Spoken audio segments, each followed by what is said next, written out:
Betul sekali, dan Siren di sini sudah mulai melancarkan setiap tembakannya, dan GRC di sini udah nggak bisa berbuat banyak di pulau.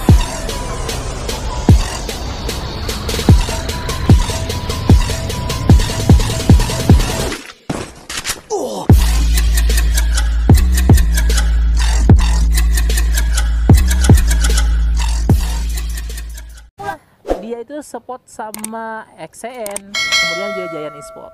Oke, dan ini dia untuk match pertama sudah dibuka di map Bermuda. Untuk saat ini pembagian pesawat ini membelahnya lebih cenderung ke kiri atas. Untuk persebaran menurut gua cukup merata, tapi kita lihat untuk di Mars Electric ada hal yang berbeda. Betul, The Pillar udah mulai turun di Mars Electric yang biasanya dia masuk ke area Pochinok, bertukar dengan Siren yang masuk ke area Pochinok. Oke, dan kalau misalnya kita lihat di sini dari minimap juga Siren sudah menarik mundur, dan dari GRC Randy di sini berhasil mendapatkan first blood dari The Pillar. 1 poin kill sudah berhasil dikumpulkan oleh GRC Esports, tapi ternyata mereka berempat masih belum puas, masih haus darah. Randy akan coba menerobos kembali bersama teman-temannya. Call sudah diberikan, Ejak di sisi lain juga sedikit menerima damage, tapi ternyata X-Lam di sini akan terkena. Tapi dari TP meskipun sekarang mereka nggak gentar, nggak mau mundur, Ejak di sisi lain juga mereka akan mencari pertahanan yang lebih baik. Tidak mau ikutan tusuk bersama teman-temannya. 2 orang dari The Prime di sini juga sudah sekarat, terkenok bahkan, dan nggak bisa berbuat banyak. Ejak mengambil keputusan yang sangat aman dan cerdas. JAS itu ada di mana di fase dia memang tertekan. Kalau Ejak mau saja membantu, kemungkinan keadaan bisa berbalik sih. Karena lihat dari segi health point juga tim GLC ini udah mulai kekurangan. Tadi hanya tersisa Randy sendirian yang berjuang untuk membalikan keadaan. Kalau Ejak aja nih, ini kalau kita mengandai-andai, kalau Ejak aja nggak back off, dia bantuin temennya yang sedang berjuang, pasti hasilnya mungkin bisa berbeda. Itu satu kemungkinan, tapi mungkin kita bisa coba berpikir dari sisi Ejak. Kalau misalnya kita ngeliat dari minimap tadi, sebenarnya posisi Ejak itu dia berada cukup jauh dibandingkan dengan 2 teman-temannya. Andai kata Ejak masuk, ini bisa membuat posisi dari The Pillars itu rugi lebih banyak. Kenapa? Karena ketika Ejak masuk itu membuka kesempatan Ejak diserbu oleh 4 orang dari GRC sekaligus, dan yang notabene tandanya itu berarti The Pillars bisa jadi yang keluar ke lobby pertama kali. Siap, betul. Nanti kita akan bahas lagi, tapi di sini ada pertarungan nih. NXL udah mulai berulah. Iya, dan ternyata dari Jars ini sudah melihat ada satu pergerakan dari Unite Esports. Tampaknya untuk area hangar sudah dikuasai betul oleh NXL Liga Game. Mereka akan mencoba mengambil arah dari rooftop, akan melihat ke sekelilingnya. Tapi ternyata dari Unite Esports juga gak mau terlalu berburu-buru. 1 orang sudah ditaruh, yaitu Ice, dan yang akan mencoba mencari informasi sebanyak mungkin. Mereka sudah mendapatkan 1 kompon yang menurut gue gak bisa dijadikan tempat singgah, tapi seenggaknya bisa menghalangi tembakan dari Cupai. Betul, dan langsung tim unitnya back off, dan ini menjadi satu keputusan cukup bijak, di mana 3 bahkan 1 squad versus 1 orang itu agak sedikit lebih riskan. Dan tentunya juga walaupun di teman-temannya berada di bukit dan mungkin bisa memback off fire, tapi akan sangat jauh sekali. Mungkin kemungkinannya akan seperti tadi Ejak, dia bakal kehilangan posisi untuk menembak ataupun terhalang oleh vision ya. Hingga ya mungkin back off menjadi satu keputusan yang cukup baik sih. Dan NXL juga dia tidak terlalu bernafsu untuk rush ya, untuk maju, untuk habisi pemain unit yang Cupai sendiri pun udah notice kalau pemain itu sendirian gitu.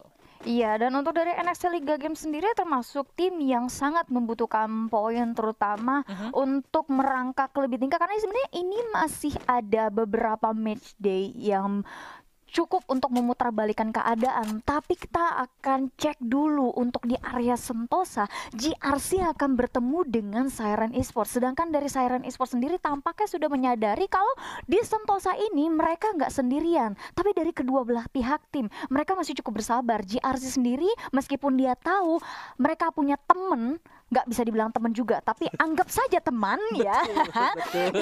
Mereka bisa. lebih cenderung milih, ayo udah sama-sama tahu, tapi cukup tahu. Kita lanjutin aja urusan yang belum selesai. Waduh, waduh, waduh. Tapi ketika kita lihat Siren langsung back off, dimana kalau misalnya dari segi step juga harusnya udah ketahuan. Mereka Yes. tidak tahu tergesa-gesa untuk mengambil satu keputusan, untuk melakukan wall di early, karena memang dari segi pemain juga mereka bakal tahu kalau misalnya pemainnya masih banyak, dan chance buat mereka tusun dengan tidak mendapatkan poin sama sekali akan jauh lebih besar ketika mereka melakukan fight di awal game, di mana awal game punya kesempatan yang justru bisa dibilang 50-50, 50-50%, mereka bisa memenangkan pertarungannya. Oh, Aka diam-diam selagi menunggu Aba menjelaskan bagaimana kondisi antara Siren dan juga JRC. Ternyata dia berhasil mendapatkan satu knock oleh Eko Esports. Cuman Eko Esports ini cukup sigap juga.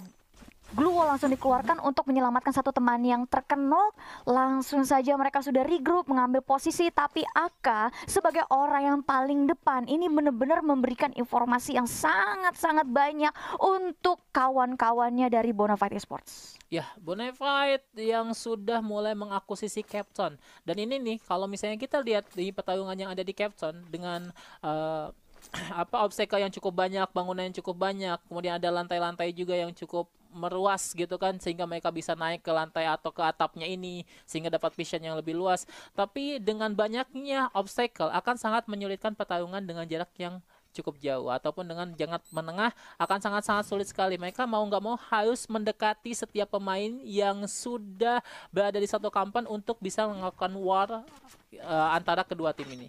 Yes, dan itu adalah hal yang sedikit demi sedikit dicoba dilakukan oleh Bonafide itu Betul. sendiri. Dan kalau misalnya kita ngelihat dari fanzone sini juga sudah melihat Eitindir sudah membuka tembakan dan berhasil membuka posisi yang lebih leluasa untuk teman-temannya. Satu knock sudah berhasil didapatkan, tapi ternyata Mercy masih bisa diselamatkan. Bonafide akan coba regroup kembali. Mereka akan coba menjebak Eko Amore yang terjebak sendirian aja di balik tembok. Di sana granat sudah dilemparkan, tapi ternyata tidak memberikan hasil apa-apa. Sedangkan dari Mercy sendiri mencoba regroup dengan teman-temannya dari Eko Esports 1-3, mereka terpisah cukup jauh. Amore mau nggak mau dia akan cukup sabar di belakang tembok, sedangkan untuk zona sendiri sudah mulai menghantui Eko Amore bersama juga dengan timnya beserta Bonafide. Tapi Bonafide mereka sudah mulai mengalihkan fokus. Gustav di sini akan terkenok dan mau nggak mau dipulangkan ke lobby. Amore akhirnya bisa masuk tapi dibalas. Aka terkenok dan Amore yang tadinya niatnya membantu ternyata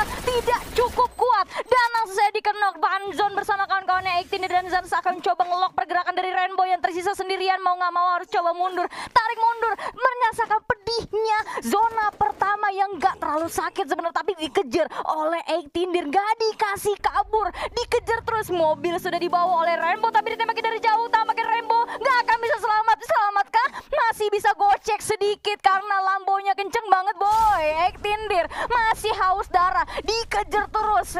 Ini mobil dengan kaki berkejaran, tapi ternyata Eko Esports ini dicegat 3 orang bahkan 4 orang, nggak terlalu bisa berbuat banyak.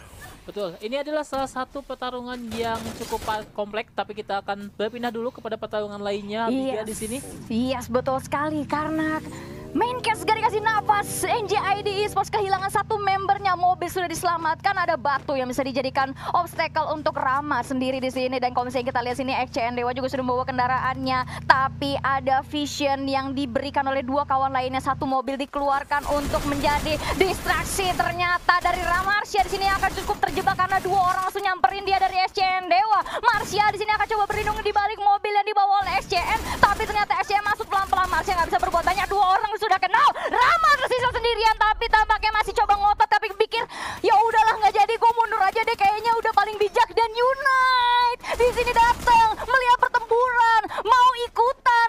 Erzel di sini juga akan terkenok, dan dari Unite memanfaatkan kesempatan ini. Ubed tersisa sendirian karena Res juga ikut-ikutan kenok, gak mau sendirian. Ubed akhirnya coba prone dulu, dan Erzel yang di sisi lain bleeding, nggak tahu mesti ngapain juga, akhirnya merelakan dirinya dipulangkan ke lobby. Ubed akan coba cari posisi yang lebih aman, dia bersembunyi di balik batu yang dimiliki oleh NJID tadi. Betul.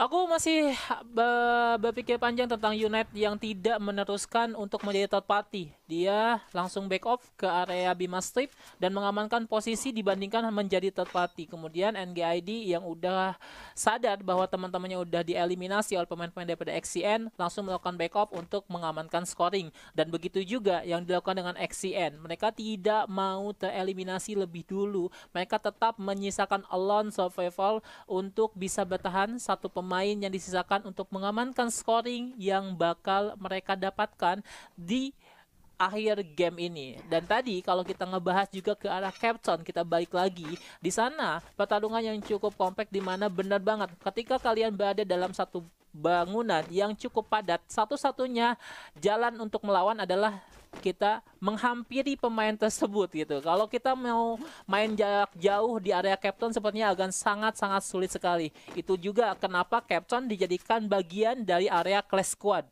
Karena tidak bisa, mungkin agak sulit ya, bukan tidak bisa, agak sulit untuk dijadikan tempat pertarungan dengan jarak yang jauh karena bangunan yang cukup banyak.